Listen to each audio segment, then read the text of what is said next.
Hi అండి, అందరికీ నమస్కారం. తనపై పోక్సో కేసు పెట్టారనేసి ఒక బాలికని, తన కుటుంబం మొత్తాన్ని, అలాగే తన్ని 10 మందిలో పంచాయతీకి నిలబెట్టిందనేసి తను కట్టుకున్న భార్యని, కన్న బిడ్డల్ని సైతం కడతీర్చినటువంటి ఘటన శుక్రవారం అర్ధరాత్రి యావత్ తెలంగాణని ఉలిక్కిపడేలా చేసింది. ఈ ఘటన గురించి చాలామంది వినే ఉంటారు. అయితే దీనికి సంబంధించినటువంటి కొన్ని వివరాలు, ఇందుకు దారితీసినటువంటి పరిస్థితులు మనకున్న సమాచారం ప్రకారం ఇప్పుడు చూద్దాం. ఈ నిందితుడి పేరు, ఇక్కడ మొత్తంగా 6గురిని చంపినటువంటి నిందితుడి పేరు రాజ్ కుమార్. ఇతను వచ్చేసి రంగారెడ్డి జిల్లా షాబాద్ మండలంలో దైవాలగూడ అనే గ్రామం. ఇతను 2018లో అంటే 8 సంవత్సరాల క్రితం అదే గ్రామానికి చెందినటువంటి సరిత అనే ఆమెని పెళ్లి చేసుకున్నాడు. అయితే ఇతని యొక్క అలవాట్ల గురించి మనము తెలుసుకుంటే, పెళ్లికి ముందు ఇతను జూదం, బెట్టింగ్, తర్వాత తాగుడు, వీటన్నింటి వల్ల చాలా అప్పులు చేసి ఉన్నాడు అనేది ఇప్పుడున్నటువంటి సమాచారం. అయితే పెళ్లి తర్వాత కొంతకాలం ఇతనిలో మార్పు కనిపించడము, డ్రైవర్గా పనిచేస్తూ కొంత డబ్బులు సంపాదించడం, ఇవన్నీ చూశాక అతను మారాడు అన్న ఆలోచనతో ఆయన తల్లిదండ్రులు అక్కడ అంటే ఆ గ్రామంలో వద్దు, మరింత మెరుగైన పరిస్థితులు ఉండాలి అనుకున్నారో ఏమో కానీ అక్కడ వాళ్ళకున్న కొంత భూమిని అమ్మేసి ఇతనికి ఒక సొంత ఇల్లు కొనిచ్చారు. అంటే మండల పరిధిలో అన్నమాట. ఇతనిది షాబాద్ మండలం, దైవాలగూడ అనే గ్రామం. అయితే సొంత ఇంటిని షాబాద్ మండలంలో కొనివ్వడంతో వీళ్ళు సంసారం అక్కడికి షిఫ్ట్ అయిపోయారనమాట. భార్య పిల్లలతో కలిసి అతను అక్కడే ఉండటం. ఇదే అంటే ఈ ఇల్లు కొనకపోయింటే పరిస్థితి ఎలా ఉండేదో కానీ, ఈ ఇల్లు కొన్న తర్వాత ఈ ఇంటి పక్కనే అంటే పక్కింట్లో నివసించే కుటుంబంలో ఇంటర్ మొదటి సంవత్సరం చదువుతున్నటువంటి ఓ 17 ఏళ్ల అమ్మాయి రోజు కాలేజ్కి వెళ్ళేప్పుడు వచ్చేప్పుడు ఇతను ఫాలో అవ్వటంతో పాటుగా ఆమెని వేధించటము, తర్వాత వాళ్ళ ఇంటి ఫోన్ నెంబర్ కనుక్కొని ఇంటికి ఫోన్ చేసి కొన్ని పదజాలాలు వాడడము, కొన్ని విధాలుగా ఆమెని మాట్లాడటము, ఇవన్నీ జరుగుతున్న నేపథ్యంలో ఆ కుటుంబంతో వీళ్ళకి 2-3 సార్లు గొడవలు కూడా జరిగాయన్నమాట. గొడవలు జరిగినా కూడా అతని ప్రవర్తనలో ఎటువంటి మార్పు రాకపోవడంతో బాలిక చాలా భయపడుతూ ఉండటంతో ఆమె యొక్క అమ్మ అంటే ఆమె పాప యొక్క తండ్రి లేరు, చనిపోయారు. ఈ ఘటన జరగడానికి కొంతకాలం ముందే అంటే వీళ్ళు ఈ రాజ్ కుమార్ అనే వ్యక్తి అక్కడికి చేరడానికి కొంతకాలం ముందే ఆ పాప యొక్క తండ్రి చనిపోయారు. ఆ పాప వచ్చేసి వాళ్ళ అమ్మ, వాళ్ళ నానమ్మ, వాళ్ళ అక్క, ఈమె కంటే పెద్ద ఆమె 19 సంవత్సరాల వయసు. అయితే ఆమె దివ్యాంగురాలు, ఆమె నడవలేదన్నమాట. వీళ్ళతో కలిసి ఉంటుంది. అయితే ఇవన్నీ జరుగుతున్నటువంటి నేపథ్యంలో ఆ అమ్మాయి భయపడుతూ ఉండటంతో ఇంటర్మీడియట్ ఫస్ట్ ఇయర్ ఆమెని అంటే చదువు పూర్తిగా డిస్కంటిన్యూ చేయలేదు, కాలేజ్ మాన్పించేశారు.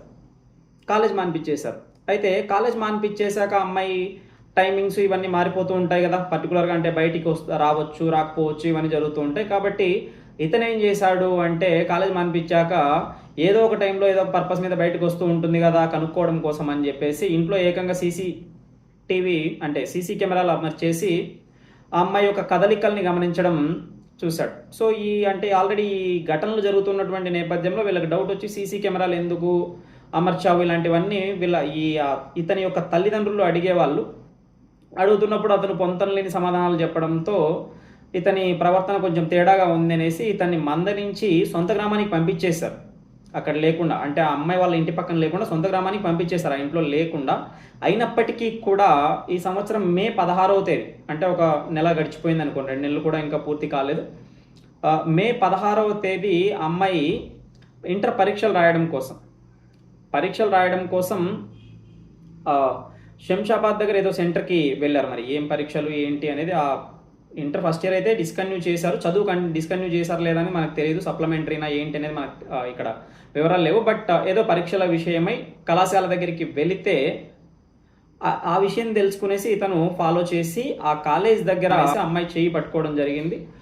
ఆ సంఘటన తర్వాత పక్కనే ఉన్నటువంటి అమ్మ అతన్ని తోసేసి ఆ పాపను తీసుకెళ్ళి అదే రోజు రాత్రి అంటే మే 16వ తేదీ రాత్రే అంటే సాయంత్రం సమయంలో అలా స్టేషన్కి వెళ్ళి వాళ్ళు ఫిర్యాదు ఇచ్చారు. ఎన్నో తేదీ ఇచ్చారు? మే 16వ తేదీ. ఇక్కడ పోలీసుల పైన ఉన్నటువంటి ప్రధానమైన ఆరోపణ ఏంటంటే మే 16వ తేదీ ఫిర్యాదు ఇస్తే ఆ ఫిర్యాదుని ఏమాత్రం కూడా పోలీసులు పట్టించుకోలేదు. దాంతో ఆయన ఈ ముద్దాయిగా ఉన్నటువంటి వాడు జూన్ 12వ తేదీ ముందస్తు బెయిల్ తెచ్చుకున్నాడు. అంటే జూన్ 12వ తేదీ వరకు అరెస్ట్ చేయలేదు. మే 16 నుంచి జూన్ 12 అంటే దాదాపు ఒక 4 రోజులు తక్కువ, నెల సమయం. అప్పటి వరకు అతన్ని అరెస్ట్ చేయకపోవడంతో అతను ముందస్తు బెయిల్ తెచ్చుకున్నాడు. ఆ తర్వాత ఒక 20 రోజులు దాదాపు పక్కాగా ప్లాన్ చేసుకునేసి శుక్రవారం రాత్రి దాదాపు 10 ఆ సమయంలో తన భార్య దగ్గర డబ్బులు అడిగాడనమాట. ఎక్కడికో వెళ్ళాలి, పని ఉంది అని చేవెళ్ళ వెళ్ళాలి అనేసి, ఏదో పని మీద వెళ్ళాలి అనేసి డబ్బులు అడగడం జరిగింది. డబ్బులు తీసుకునేసి ఇతను ఆల్రెడీ డ్రైవర్గా పనిచేసినటువంటి ఎక్స్పీరియన్స్ ఉంది కాబట్టి తెలిసినటువంటి సెల్ఫ్ డ్రైవింగ్ అనేసి ఈ మధ్యన వచ్చాయి. అంటే సెల్ఫ్ డ్రైవింగ్కి వేరే వాళ్ళ కార్లు మనకే రెంట్కి ఇచ్చేస్తారనమాట. మనం ఏదైనా ట్రిప్కి వెళ్ళటం కానీ ఇలాంటివి జరుగుతూ ఉంటాయి కదా. సో సెల్ఫ్ డ్రైవింగ్ కార్ ఒకటి తీసుకునేసి స్ట్రైట్గా ఆ అమ్మాయి వాళ్ళ అంటే షాబాద్లో అమ్మాయి వాళ్ళ ఇంటికి వెళ్ళాడు. 11:05 సమయానికి, రాత్రి 11:05 సమయానికి వాళ్ళ ఇంటికి వెళ్ళేసి అక్కడ తలుపు కొట్టడంతో ఫస్ట్ అమ్మాయి వచ్చి తీసింది. ఆ అమ్మాయితో ఏదో మాట్లాడుతూ ఉండగానే వెంటనే వాళ్ళ అమ్మగారు ఈ సమయంలో ఎవరు అని రాగానే ఆమెని అతను హతమార్చడం జరిగింది. ఆ తర్వాత వాళ్ళ నాన్నమ్మ గారు వచ్చి ఏం చేస్తున్నామని ప్రశ్నించడంతో ఆమెను కూడా హతమార్చి బాలికని మాత్రం అతను కారులో తీసుకెళ్ళి వేరే అఖిల్ సాగర్ చెరువు అనే చోటికి తీసుకెళ్ళి అక్కడ అంటే ఆ బాలికను తీసుకెళ్తున్న సమయంలో ఆమె పైన ఏమైనా అఘాయిత్యానికి పాల్పడ్డా లేదా అనేది ఇంకా నిర్ధారణ కాలేదు. అక్కడ ఆమె యొక్క గొంతు కోసి హతమార్చడం జరిగింది. ఆ తర్వాత స్ట్రైట్గా దైవాలగూడ అంటే ఇప్పుడు గ్రామంలో ఉంటున్నారు కదా అతను, ఆ గ్రామంలోకి వెళ్ళేసి వాళ్ళ భార్య పైన అఘాయిత్యానికి పాల్పడడం జరిగిందనమాట. వాళ్ళ భార్యని, అలాగే అతనికి వచ్చేసి 2 కొడుకులు, పరీక్షిత్, దైవీక్షిత్ అని వాళ్ళిద్దరి పేర్లు చూస్తే చాలా బాగా శాస్త్రాలు తెలిసిన వాళ్ళు పెట్టినట్లుగా అనిపిస్తూ ఉన్నాయి. కానీ అతనేమో చూస్తే ఇలాంటి పనులు చేశాడు. ఏది ఏమైనా కూడా నిద్రిస్తున్న ఆ ఇద్దరిని కూడా గొంతు కోసి ఆ తర్వాత వాళ్ళ నాన్నకి ఫోన్ చేశాడు. అంటే దీనికి దారితీసినటువంటి పరిస్థితులు ఆ పోక్సో చట్టంలో కేసు పెట్టడమే కాదు, ఈ పోక్సో చట్టం పెట్టాక కూడా ఇతని ప్రవర్తనలో మార్పు రాకుండా ఆ అమ్మాయి కోసం ఇంకా ఆరా తీయటం ఇలాంటివన్నీ గమనించినటువంటి భార్య చాలా గట్టిగా ప్రశ్నించడంతో మాత్రమే ఆపకుండా ఇది ఇలాగే వదిలేస్తే కుదరదు అనేసి ఆమె 10 మందిలో పంచాయతీ పెట్టిందనమాట. 10 మందిలో పంచాయతీ పెట్టడంతో ఇతను ఆమె పైన కూడా కక్ష పెంచుకున్నాడు.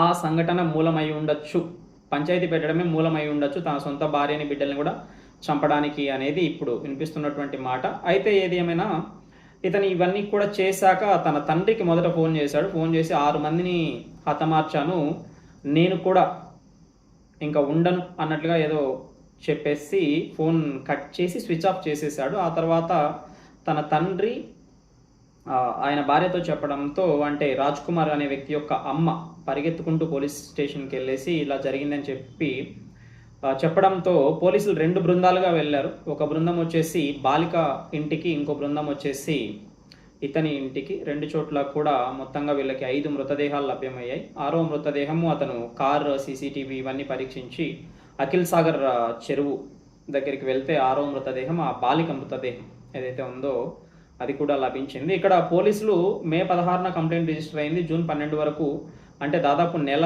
రోజుల పాటు పోక్సో చట్టంలో కేసు రిజిస్టర్ అయితే అతను ముందస్తు బెయిల్ తెచ్చుకునేంత వరకు ఎటువంటి చర్యలు తీసుకోలేదు అనేది పోలీసుల వైపు నుంచి ఏమాత్రం భయం పెట్టకపోవటము, పోలీసుల వైపు నుంచి ఉన్నటువంటి నిర్లక్ష్యమే అతనిలో ఉన్నటువంటి క్రూరత్వానికి ఏం జరుగుతుందిలే అనే ఒక ఆలోచనల్ని ఏం చేస్తారులే అన్నట్లుగా ఒక ఆలోచనల్ని నింపింది అనేది ఇప్పుడు ప్రజలు చేస్తున్నటువంటి విమర్శ కాదు, అది దాదాపు నిజమనే అనుకోవాలి. ఎందుకంటే ఒక పోక్సో చట్టం కింద కేసు నమోదయ్యాక దాదాపు నెల రోజులు పోలీసుల నుంచి ఎటువంటి చర్యలు లేవు అంటే ఖచ్చితంగా ఇది పోలీసుల నుండి తప్పు.